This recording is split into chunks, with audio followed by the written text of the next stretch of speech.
Ada masa anak anda Allah menggunakan bahasa dirinya. Ada masa Allah menggunakan diri makhluk.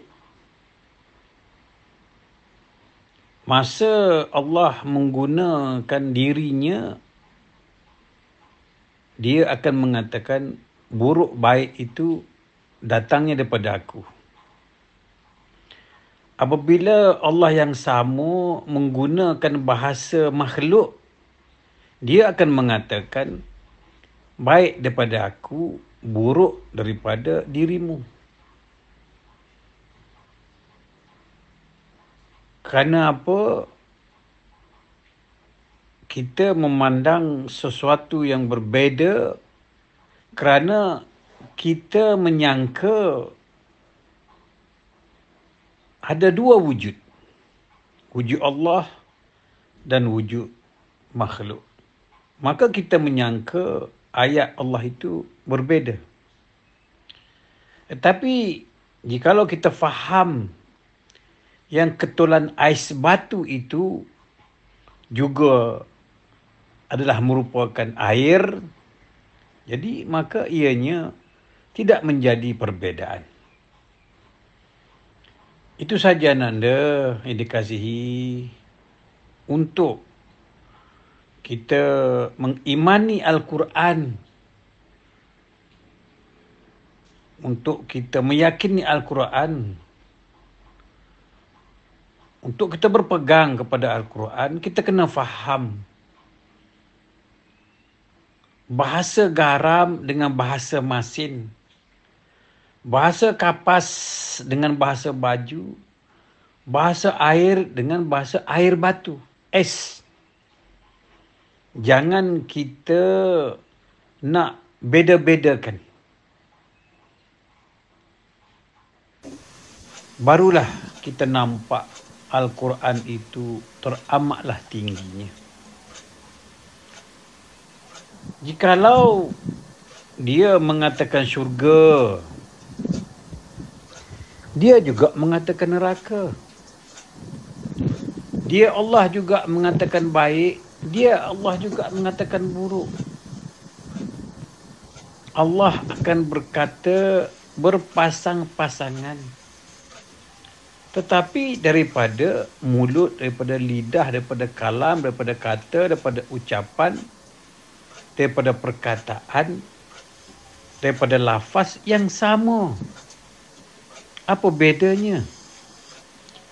Duit di dalam dompet kita, kita bagi kepada orang sana RM10 pun duit kita. Duit kita juga kita bagi kepada orang sana RM100, duit kita. Apa bezanya duit RM10 dengan duit RM100? Tidak ada beza, kerana itu semuanya duit kita. Kalaupun RM1 pun duit kita. Kalaupun RM100, duit kita. Daripada kantong, daripada poket yang sama, tak ada beza. Beza hanya pada angka. Tetapi angka berbeza daripada poket yang satu, poket yang sama, daripada kantong yang sama. Itu makanya anda yang dikasihi para pendengar yang budiman, apabila kita baca Quran, kalam Allah berkata, wahai orang-orang beriman, dia juga. Wahai orang-orang yang berakal, dia juga. Wahai orang-orang kafir, dia juga. Hendaklah kamu masuk ke dalam syurga Allah, dia juga. Maka dia juga sebut, hendaklah masuk ke neraka, dia juga. Apabila kita sebut neraka, kita dah pandang panas.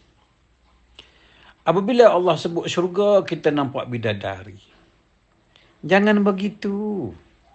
Neraka pun kita nampak Allah. Syurga pun nampak Allah.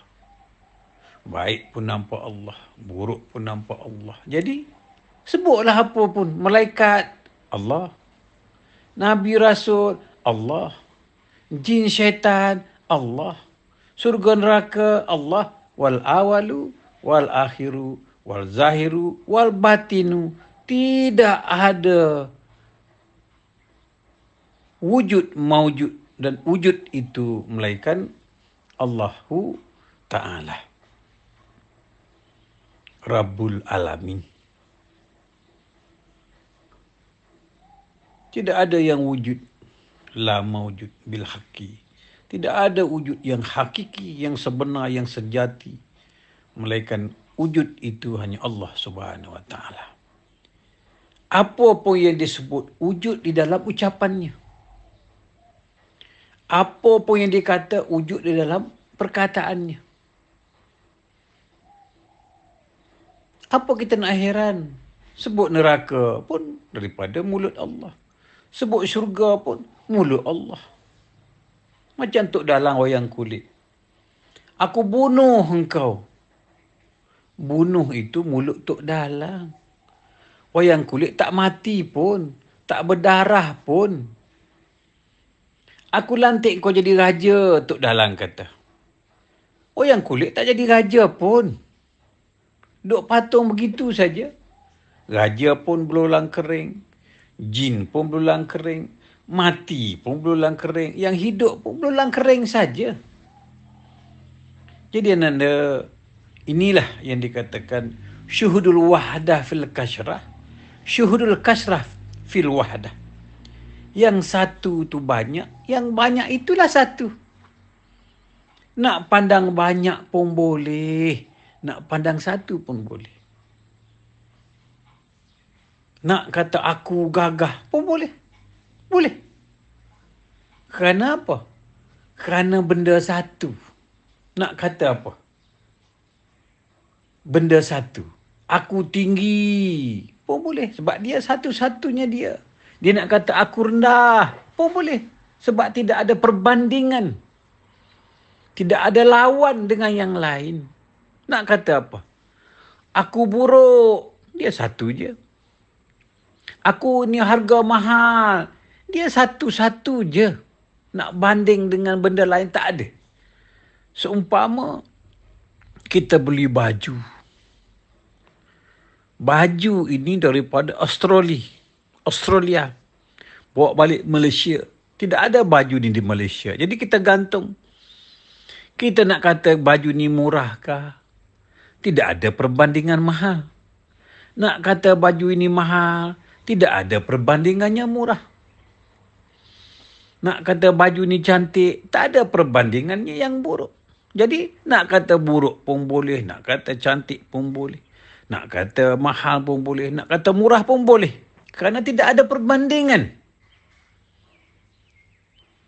Jadi kalam Allah itu tidak ada perbandingan.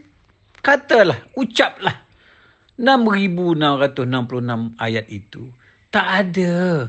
Yang ada hanya perkataan Allah. Ucapan Allah. Ceritanya Allah. Semua alam ini firmannya Allah. Firman kun, maka makhluklah. Jadi muslim-muslimat yang dirahmati Allah, yang dimuliakan pada hari ini, marilah kita kembali kepada dunia asal kita. Kampung asal kita. Negeri asal kita. Teritori asal kita. Asal kita daripada tiada. Maka sekarang pun marilah matikan diri kita. Al-mutu qabla anta mautu. Matikan diri sebelum kamu mati. Fanaklah diri kita. Maka bakaklah akan Allah Subhanahu Wa Ta'ala. Nafikanlah diri kita, isbatkanlah Allah Subhanahu Wa Ta'ala. Nafikan baju, isbatkan kapas. Fanakkan baju, bakakkan kapas. Jadi itulah ananda, nasihat demi nasihat, saranan demi saranan. Semoga hati yang berkarat, hati yang jauh akan bertambah licin, bertambah dekat, bertambah rapat, bertambah hampir dengan ilmu ma'rifatullah. Itu makanya ambillah kesempatan yang terdekat, yang mudah, yang hampir, yang ringan. Mintalah. Sudah sampai masanya kita meminta keizinan guru-guru kita terdahulu. Kita bukan minta izin ilmu, kerana ilmu milik Allah. Kita bukan nak minta izin ilmu, nak meminta izin penyampainya ilmu. Semoga ilmu yang kita dengar akan masuk ke dalam jantung kalbu kita. Terpaku, terpahat, terkunci, tersimpan di dalam lubuk hati kita. Supaya kita dapat bercakap balik kepada orang dengan lancar. Begitu juga kita mengaji. Ada orang tidak dapat ijazah, tidak dapat degree, tetapi ilmunya tinggi. Ada pun orang yang mendapat ijazah, mendapat degree, tak pandai bercakap. Lebih pandai orang yang tidak mengaji, degree. Tetapi diiktiraf oleh kerajaan orang yang ada sertifikat, ada degree, ada ijazah. Sekalipun orang yang memiliki ijazah itu tidak berapa pandai. Inilah yang dikata pengiktirafan, restu, pengurniaan, keizinan. Jadi dengan ada degree, dengan ada ijazah, maka barokahnya dia dapat jadi guru, dapat makan gaji. Tapi orang yang tidak ada pengiktirafan, dia hanya jadi penulis getah, tidak barokah. Kerana tidak boleh diambil kerja oleh kerajaan, tidak diiktiraf. Begitu juga ilmu yang kita dengar. Marilah. Saya berkali-kali menyeru. Kerana apa? Kerana ilmu kita ini akan dibawa berjumpa Allah. Barakah daripada mulut-mulut guru. Dia membawa ilmu kita ini meresap ke dalam jantung kalbu, menjadi inspirasi, dapat mengajar orang. Itu saja nanda indikasi sekalian. Marilah kita kembali kepada kampung kita sebelum kita mati. Kita mati, kita wajib meninggalkan anak isteri, meninggalkan dunia, meninggalkan harta. Jadi sebelum kita meninggal dunia, lebih baik terlebih dahulu kita. Sebelum dunia tinggalkan kita, bagus kita terlebih dulu meninggalkan dunia. Sebelum harta meninggalkan kita, lebih baik kita dulu meninggalkan harta.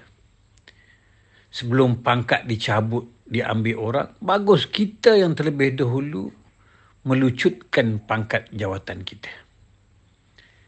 Itu saja nanda. Wabillahi taufiq wa hidayah. Wassalamualaikum warahmatullahi wabarakatuh.